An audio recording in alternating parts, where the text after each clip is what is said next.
What's going on, people? Welcome to the UnitedStand. Welcome to the Thursday night flex. I got my slot back. There's no games taking over. This is when I'm meant to do my spot. Yeah, the Thursday night flex has a little ring to it. You can see my little background that Drawty sorted out for me on the sliders as well, on the billboards. So yeah, I'm happy, I'm good, I'm feeling nice. A little bit before the England game, I know you guys are going to go watch that afterwards. Luke Shaw on the bench, actually, and I think Lingard starts. You know, he's still a Man United player, we do forget that. But yeah, we'll have to check out what's going on there. But loads to get through tonight, absolutely loads. Solskjaer's new deal. I know Mark spoke about this earlier. But I need to have my say on this as well. And I feel like this is going to be a massive topic in the lead up to when this deal gets confirmed. He's getting a new deal, yeah? So if you're watching this and you're Ollie out, or you've wanted Ollie out for a long time, it's time to forget about it.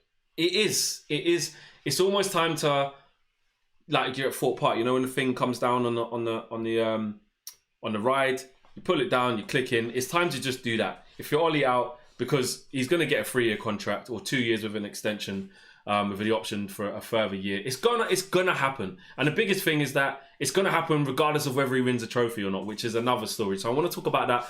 I want to talk about cut price Koulibaly, like what I've done there. Cut price Koulibaly, right? 50 million bargain. I was even reading as low as 30 million. I think that's a bit nuts, I'm not gonna lie. But 50 million, I want to see in the comments as well. What are you guys saying? Are you looking to take Koulibaly for 50 M's? He's 29 years of age. Everton are interested, Liverpool, PSG. And you know what? The interesting thing with Everton being interested in him is the link with Ancelotti. Had him at Napoli as well, coached him for 18 months before he left to go to Everton. It's a player that he wants. But let's talk about that. I want to do that. An update on Cavani as well, and another update on Eric Bailly. And I want to touch a little bit on Raphael Varane as well, with a little bit of an update on him. So let's start with Ollie. So he's gonna get this deal. Yeah, we know it. He's going to get this deal. And look, they're saying they don't want a distraction of Ollie going into a season without having signed a new deal. So they want to secure it, which I understand the decision needs to be made either or. You can't have him going into his last year and, you know, there's uncertainty. Either he needs to go now or he gets a new deal. We always knew this was going to happen. Right? But my thing is that I think we've got to be really careful with giving Ollie this new contract without him winning anything this season. Me personally, he's done a decent job. I know I'll get into the negatives, but I want to talk about the positives. He's done a decent job. We are second in the league. We finished third last year. Technically, we're starting to get back in the Champions League more regularly. But the bar's on the floor with that. Like, we're being sold this long-termism all the time. Yeah, 3-star football for the next decade, says Shireen. Hopefully not, but I see why you think that. We're being sold this thing of the long-termism. The Glazers are saying this is a long-term plan, but how long's the long-term rebuild then? Ollie's been here 2 years. You know, we keep getting this thing being repackaged and sold to us as something else. We look at the style of football, we're not seeing it. We're not seeing the type of players being brought in that Solskjaer needs, which is going to be another issue once he signed this deal. We're seeing the structure of the football club change. For the better, yes, but also it's like the Jolly Boys outing club. Yeah, that's my Del Boy in me. That's my Only Fools and Horses thing. But that's what it's looking like. It's looking like the Only Fools and Horses club. The Jolly Boys outing. Carrick, McKenna, Phelan, you know, Nicky Butt's just left. All right, cool. Darren Fletcher. It's a very in-house thing.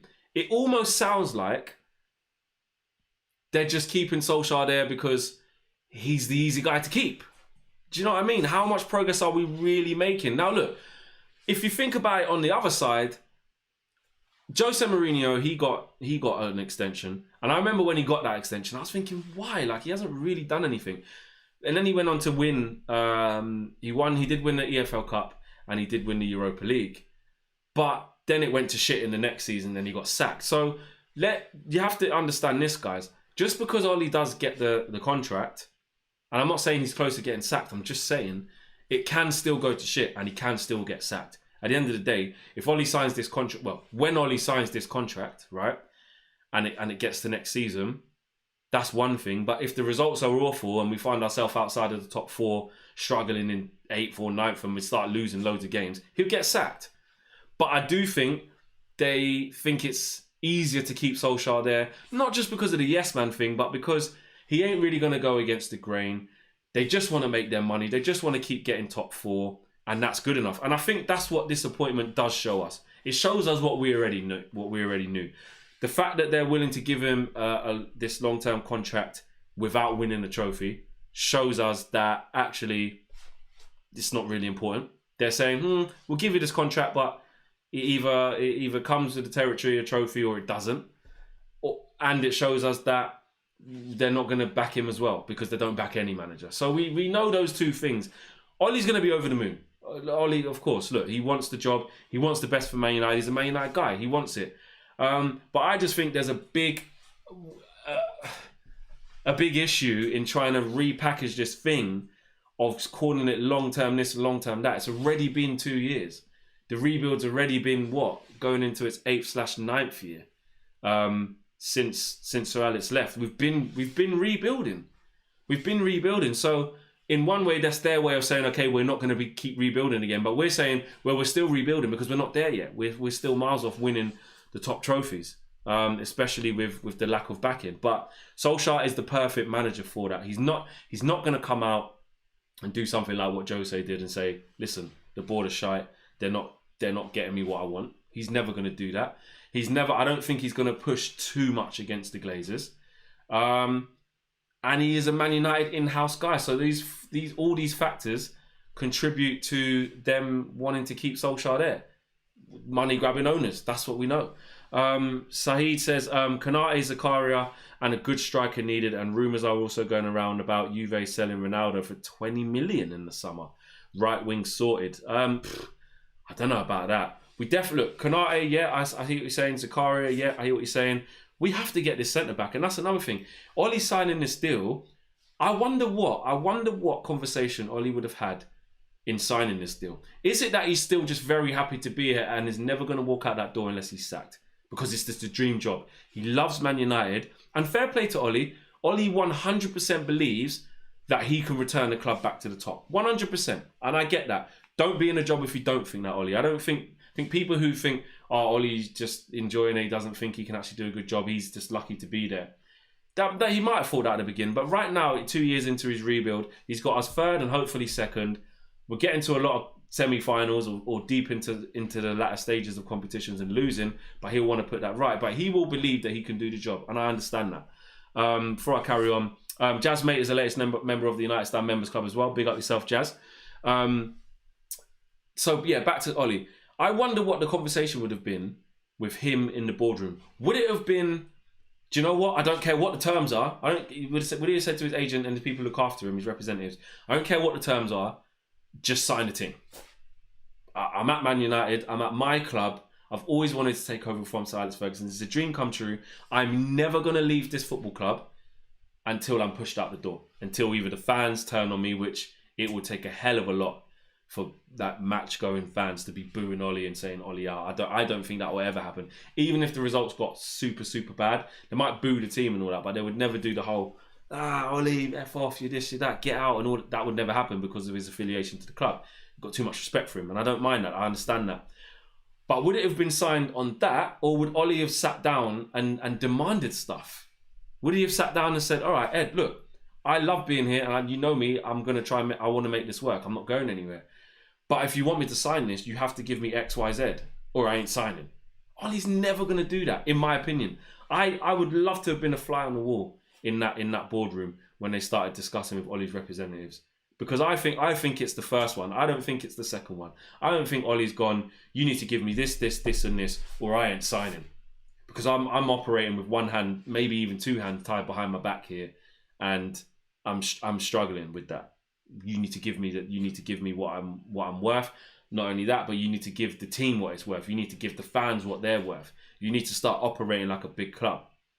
Maybe Ollie believes that the changes that he's been allowed to make with John Murtough and Dan Fletcher and shaping that core group of coaching staff, maybe he thinks that that's the all of the certainty that he need all of the reassurance that he needs. That's the word I'm looking for, the reassurance. Maybe he felt like that was the reassurance that he needed.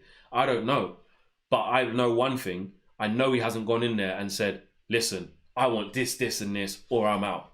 You lot are running this shit show like a shit show, and it's not changing. And unless you give me X, Y, Z, it ain't going to change. There's no way he done that. Even Luke82 says Nicky Butt pushed out because he's not a brown nose. Yeah, even in Nicky Butt's situation. I mean, you know, you look at what's happening with him. I'm not saying that Nicky Butt is the be-all and end-all and is the perfect person for this. I'm not saying that. But the fact that he just dipped, and then there was more reports that he was unhappy at the way that he got overlooked after being there for 7-8 years doing his thing. And Darren Fletcher just burst through the door, starts doing first-team coaching, and now look at the result, look at the role that he has. That's another situation that you have to look at and say, well, you know what? Nicky Butt's right to think that. He's thinking, hold on a minute, I've been here working my ass off trying to get involved, and Darren Fletcher's just walked through the door and done his thing. And then he's done. He's in. He's got the promotion. So yeah, I'm not too sure about what they're gonna give Ollie. I'm not too sure how much progress we're making. I think if we finish the season strongly and win the Europa League and get second, I think the whole feeling around Ollie's contract will feel different. And I feel that's where, as fans, it's almost like as fans, we're like, I don't know yet. Don't get me wrong, that's not everyone. That's just my opinion. I feel like a lot of fans are like, I ain't sure. Because the fact that it's not the end of the season yet and we could still win the Europa League and finish second, the fact that that's still there, that's going to change a lot of people's perception. Because really, if he gets second place, which we look like, well, you say we look like we're going to do, Leicester are on us in it. So that could go either way. We could finish third. And the gap could get even bigger with City, right?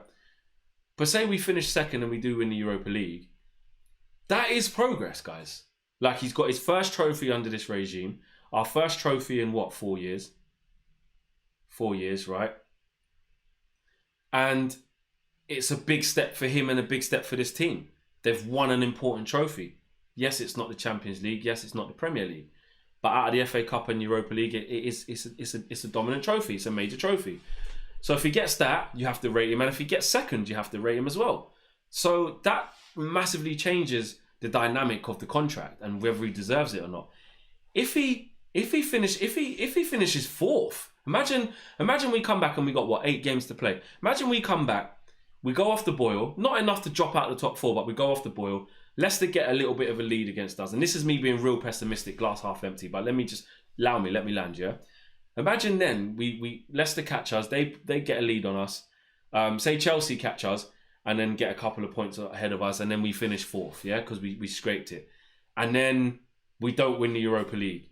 You're looking at it like, well, what's this new contract then? He doesn't really deserve it, and that's where I think it's tough, because you're like, it's a bit easy to make that decision now, and why are they so strong on it? On the whole, we don't even care if he wins a trophy thing. I don't know. I feel like they're kind of rewarding him for saying, the trophy thing's an ego. And they're rewarding him for all of the failed semi-finals. And they're rewarding him for not winning stuff. And they would be rewarding him in the scenario that I gave. They'll be rewarding him in terms of, you don't need to finish your challenge for the Premier League. That's what I feel. And that reward will be coming the way of not backing him again in the summer. Keegan, big up Keegan, says, Director of Football appointment is a smokescreen for the board to continue mediocre signings. Players linked to United at the moment make me scared for the transfer window. I tweeted this today. I don't even think I've emotionally got the capacity to enter into the summer. Of course I will do, and I will be here. We'll be here on UnitedStand. We'll be doing daily transfer updates while the transfer window is open. It is going to absolutely hot up. But I dread to think what deadline day is going to look like. I really do. Keegan, I agree with you. It does look like a smokescreen. And it does have me scared looking at who we're linked with, looking at what we need going into this transfer window. I'm shook. I know what's going to happen. I know what we need, just like all of you lot at home know what we need. And we're going to be left with flipping custard pie on our faces. Do you know what I'm saying? Paul Robbins says, I hear you, Flex. I haven't the energy. And I don't mean to sound negative before we even get there. Listen, if you're watching this at home and you are the most positive person and you are so optimistic about going through to the next season and the summer, if you're that person, I love it. I respect it. And I almost need you to give me some of that energy, because I can only talk about the evidence, and the evidence suggests that we're going to be left wanting. You know, I'm already going to touch on Cavani a little bit later in the show, with updates about him in Argentina, about him leaving to go to Boca Juniors, updates on Eric Bailly, and I'm going to go to Koulibaly in a minute. But to finish off the Oli situation, I don't know, man. I just think it's either going to go real left or real right. Yeah, it's going to go real left or real right. Real right. That's a bit of a tongue twister, isn't it? Real right. It's going to go real left or real right, because, like I said, if we don't win a major trophy, what are we rewarding him for? Do you know what I mean? And I've been in the middle. I've been there. I'm the ultimate fence sitter. I'm the person that can never make up my mind, because I just like to see the good in everyone. That's just me as a person. Even if I meet someone that I don't know and someone might get a bad vibe from them, or someone might say, I don't really like this person because of X, Y, Z. Me just being Mr. Nice Guy, that's just who I am. I'm like, but maybe this, but maybe that. I like to see the good in everything. So I've been there. I'm like, well, he has got us second. He has stabilised the club. We are getting deep into competitions. We just need to tweak a few things. He needs his players. I do see that. But then when I deep it, I'm like, come on, man. 4 semi-finals, 1 quarter-final this year. We're out in the FA Cup. Out in the FA Cup. Europa League, we're in the quarterfinals now. We need to win. I don't know. I don't know, man. I just get this sense of, I'm really worried, because I'm not confident in winning the Europa League. Me personally, I don't think we're going to win it. Not with when it only because, again, evidence. And I hate to sound pessimistic. Again, when it came to crunch time, Oli just makes mad decisions. That scares me. He done it last year in the semi-final against Chelsea, when we went into the game in good form. He changed the team personnel-wise, and he reverted back to a back five. Lampard done a number on us in the semi-final. He done the same thing this year, just gone last week in the quarterfinals against Leicester. Went back to a diamond, which I don't know why, and dropped our best players when we know we need to get over this flipping line to win a trophy. And we can see our path. It would have been Southampton in the semi-final. No disrespect to them, but fucking hell. Pissing me off just thinking about it. I don't even like swearing, but it is. That scares me. So that's why I don't think we're going to win the Europa League, because I do think we'll get past Granada, touch wood, but when it gets to the real crunch time, when it gets to the real moment of, okay, cool, we have to go and win this game, we're deep in the competition, I think he's just going to do some nuts team selection, or make some subs that don't make sense, or play a formation that don't make sense, because the history suggests that. I'm worried about that. UN97 says, our summer transfer window expectation is Koundé, Rice, Sancho, Haaland. The reality is Lingard back from loan, hailed as a new signing, Ings and Cantwell. Big up my man Todd Cantwell, actually. He's going to be coming on for an interview real soon, actually. I'm going to get a catch up with him. But yeah, I see what you're saying though, you, and the irony of what we want versus what we get. And this is, again, people who say, why are you moaning, there hasn't even happened yet, just wait to see. Well, I'm sorry you feel that way, but, you know, you show me the transfer window where we've gone and smashed it. You show me it post Alex Ferguson. I haven't seen it once. And Jack Bertels says, the Glazers made the club I love irrelevant. We want them out. I hear you, Jack. I hear you. And you know what? In terms of challenging for the top honours, you have to say we're irrelevant right now. It's facts. People who kind of have the blinkers on and the beer goggles on, they won't want to admit that we're shit now. Or no, not that we're shit now. That we're not relevant in the conversation for big trophies. But it's the facts. We didn't even get out of the groups of Champions League. We spent all last year saying get Champions League, get Champions League. Scraped it after being 14 points off the top 4. We did it, cool. Caught up Chelsea, went past them. Leicester got kicked out of it, cool. Only to get into the Champions League. We're a difficult group, I understand that. But put ourselves in a driving seat. Only needed 1 point from 2 games and couldn't do it. Got dropped into the Europa League. Banter. You know, top of the league in January. Ended up having like a 14-point gap. Down to 11 points. Down to whatever it's going to be if we don't win our game in hand.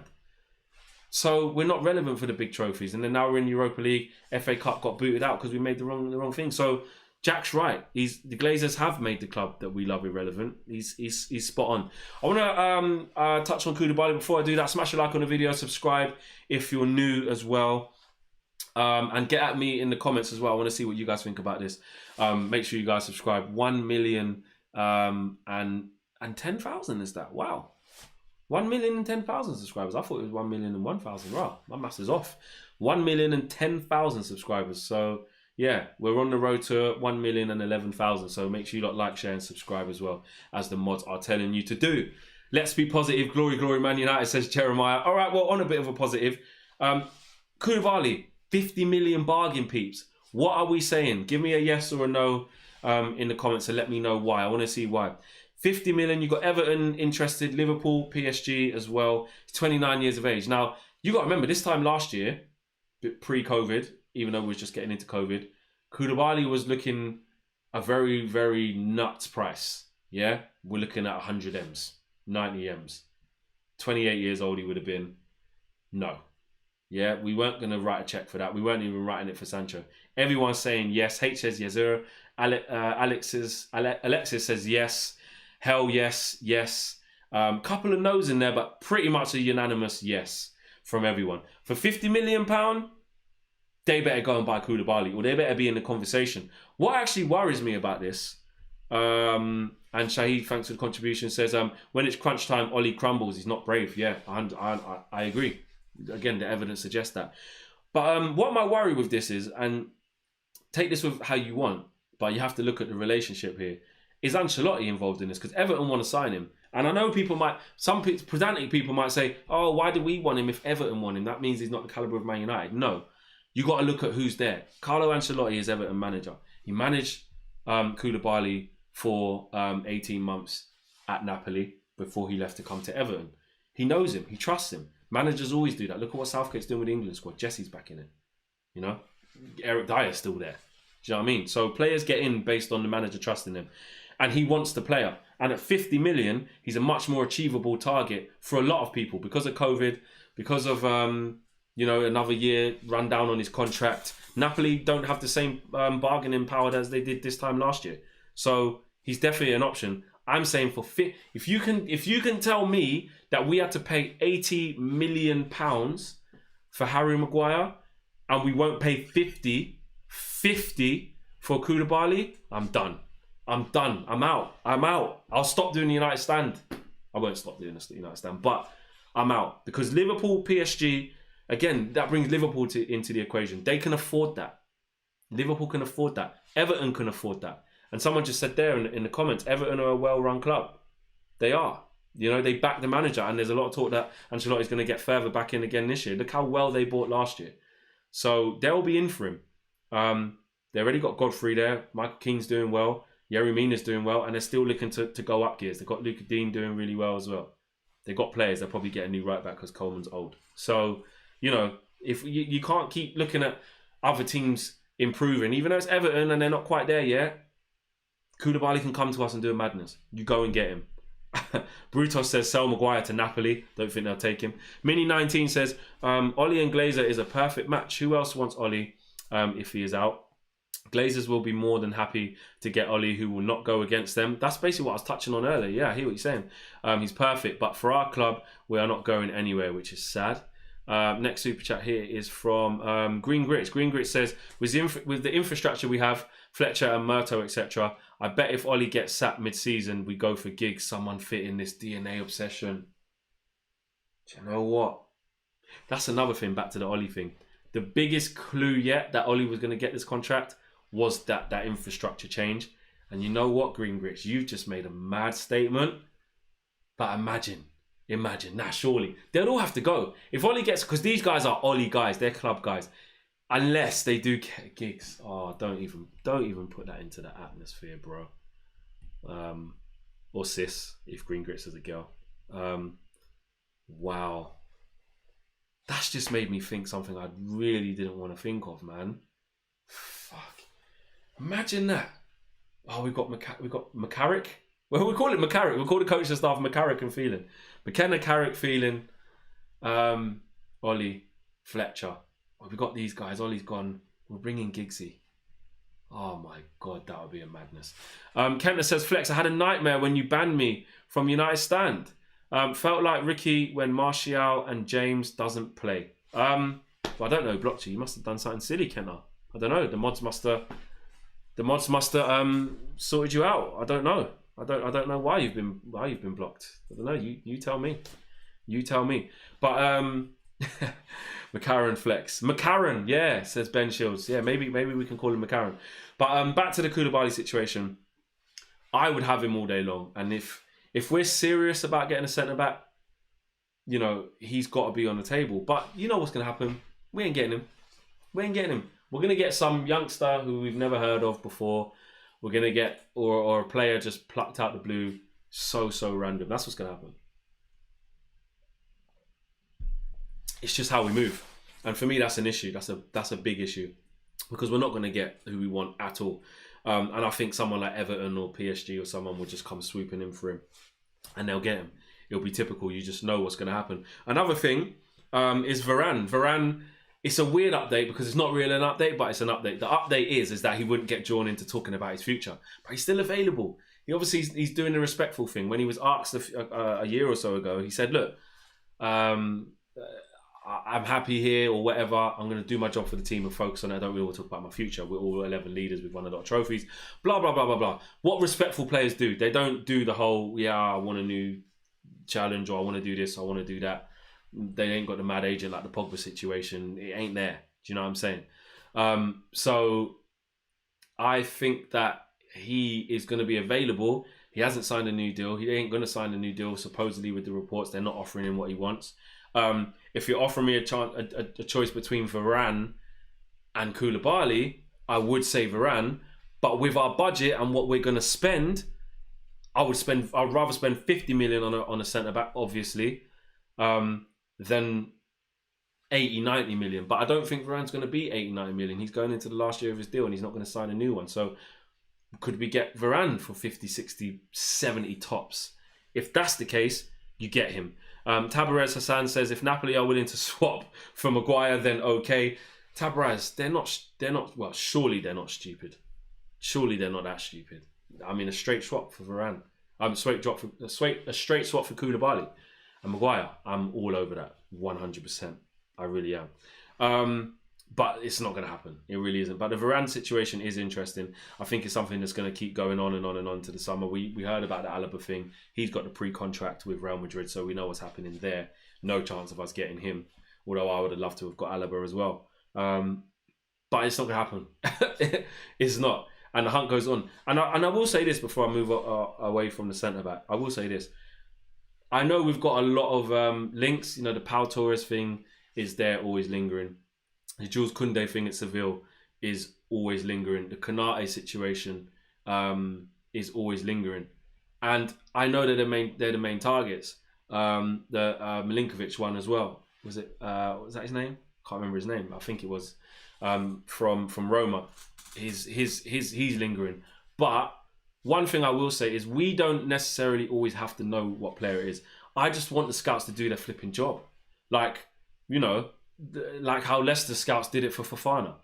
They hadn't heard of Fofana. They went to the French league, done their research, found someone who fits the profile. We might not know who he is, but go get him. Do you know what I mean? Sometimes you need to not sometimes, the scouts should be doing their flipping jobs. Mikel Vieira, thanks for the contribution. No super chat, just contribution. Don't know if you've done that by accident. Surinder says, Flex, bro. Other than Bruno, I can't even bring myself to watch this team anymore. Big up, Flex. Big up yourself, Surinder. Well, I see what you're saying. Even Bruno, sometimes he's horrible on the eye, but he's so effective. He's our saviour. That's what Bruno is. I don't know where we'd be without Bruno. But when he's not playing, we're shit. It's as simple as that. Which is why I don't know why Ollie keeps dropping him in our biggest games of the season, by the way. Stephen says, Flex, I'm curious whether you think Ollie's the man. Management skills are overrated. Oh, Ollie's man management skills are overrated. There seems to be a lot of players unsettled or mistreated. Donny and Eric, etc. That's a good question. Let's talk about that. I think Ollie's man management is... It's going to sound like typical Flex with defence in. But you have to... do you know what it is? I can't go all in on opinions because sometimes I believe that you need to have room for maneuverability because it isn't always true one way or the other. That's just how I look at life. So maybe that's why I'm on the fence a lot, because I just think to think one thing wholeheartedly and don't want to change your mind, I just think it's narrow-minded. I don't know. I always like the saying, your mind works best when it's open, like a parachute. Your mind best works like a parachute. Yeah, it works best when it's open. That's it. I'm not good at the analogies, but you know what I'm saying. But with what you're saying there, Stephen, yeah, in some ways, his man management's very good. You look at the shit he had to clean up when he came into the club. This is the thing I do commend Ollie for. He came in, he got rid of players who didn't want to be here or players we didn't need, and he's still been doing that. He moved on Ashley Young, although people say that he's still doing very well. That's fine. He got rid of Lukaku, who we didn't fancy, although you could argue how good a decision was that, but he stuck by it. He got rid of Alexis Sanchez, which was a big problem from day dot. Phil Jones, he's just lied to us and said he's injured ever since, but we know what happened there. He got rid of Chris Smalling, who that made Ricky cry and really affected him, but we had to move on. Rojo doesn't play anymore. He got rid of Pereira, even though he's still on our books, but he's not going to play. Lingard, although I didn't want him to get phased out, it's the right thing. So Ollie has done that, and in the meantime, he put an arm around Martial, got the best scoring season out of him, although it didn't work out this season. Brought Mason through, promoted him into the first team. What a season he had. Got Rashford his highest numbers since he's been at the club. Brought Bruno. Whether you want to say it was always going to happen or whatever, he was bought on Ollie's watch. Wan-Bissaka, who I think's got a lot of improving to do, but he's a very good right back. And Maguire. Is it an upgrade? You have to say yes, but we haven't got the combination right. So, in one sense, I forgot his sentence super chat. In one sense, Stephen. In one sense, his man management is good. Where his man management lets him down is picking the clear favourite. So playing Maguire game in, game out, and not playing him with Eric Bailly, playing the Lindelof Maguire situation. That's bad man management. Like you said, the mistreatment of Donny is a disgrace. But was that just dumped on him? How much of a say did he have in that? It goes back to talking about what was the conversation when Ollie is signed this new deal that we know he signed. How much reassurance did he have? How much say does he have? Was Donny just dumped on him? Because I think he was. The more I look at it, I think Donny was just dumped on him. I really do. Because there can't be any other explanation as to how he's not being used. And the Eric Bailly situation, you're right. So that's why there's pros and cons on both sides. But I think overall, his man management is good. That's probably Ollie's biggest strength. How he puts an arm around people, how he sits people down and has conversations with them. But as a manager, what we do know is you can't keep everyone happy. Even at City, John Stones, what was we saying? Pep's man management was shit because he bought John Stones for 50 million. Didn't fancy him because he wasn't doing it. Went and bought Laporte. Then Laporte was the main guy. Then now Laporte's out of the team, can't get a kick because John Stones has stepped up and then he went and got Diaz. Is that bad management, man management? Or is it just the thing of, as a manager, you can never keep a whole squad of 24 guys or women happy? You can't. It's very, very difficult to do that. Mario says, love from New York. Biggest indicator of Ollie's ineptitude is Maguire's captaincy. Actually, I forgot to talk about that one, yeah. He will be Ollie's biggest regret, 1,000%. Yeah, Ollie's going to have to live and die on that sword, 100%. Ollie's set, and then the Dean Henderson situation, talk about that man management with the De Gea. So actually, for every argument I've made for Ollie being good at man management, there's an equal and relative argument on the other side. So really, yeah, I suppose it's somewhere in the middle. But yeah, the Maguire captaincy, he's going to have to live and die on that sword because at the end of the day, he made him captain very, very quickly. Was Harry Maguire his captain straight away? Fuck. Wait there. Harry Maguire was captain last year, isn't it? And last year was his first season. Rah. So yeah, Harry Maguire got, walked in the club for 80 million and then got made the captain. So yeah, that is on Ollie. You can't say it's not. It is. Tabara says Smalling is better than Maguire. So is Lukaku versus Anthony Martial. Lukaku is better than Martial. He is. I with that as a striker, he is. I don't care what anyone says. Just look at the scoring records, mate. Talk to that. Like Lukaku gets goals wherever he is. It's one thing. You can't diss Lukaku for. Although I said it was the right thing to do because Ollie wanted to go a different direction, and Lukaku himself, if he's not the main man, he needs to go and be the main man somewhere because he's a main man striker. I don't care what you say, he's a bagsman. And you know what? If we played in a proper way, people talk about a good manager gets the best out of players. If we played in a way that got the best out of Lukaku, he's a top striker. He'd get you 20 goals every season.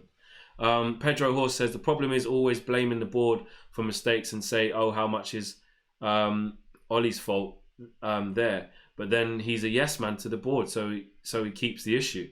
So the problem is always blaming the board for mistakes and say, oh, how much is Ollie's fault there? But then he's... Okay, so basically you're saying... We're saying it's Ollie's fault, but he's a yes man to the board. So he's to blame as well. I hear that. DJ Marshall says... Harry got the armband when Ashley left in Jan. Oh yeah, okay, yeah, cool. So he came into the club and then Ashley Young left in January. Okay, cool. But I remember when he came in, Ashley Young wasn't.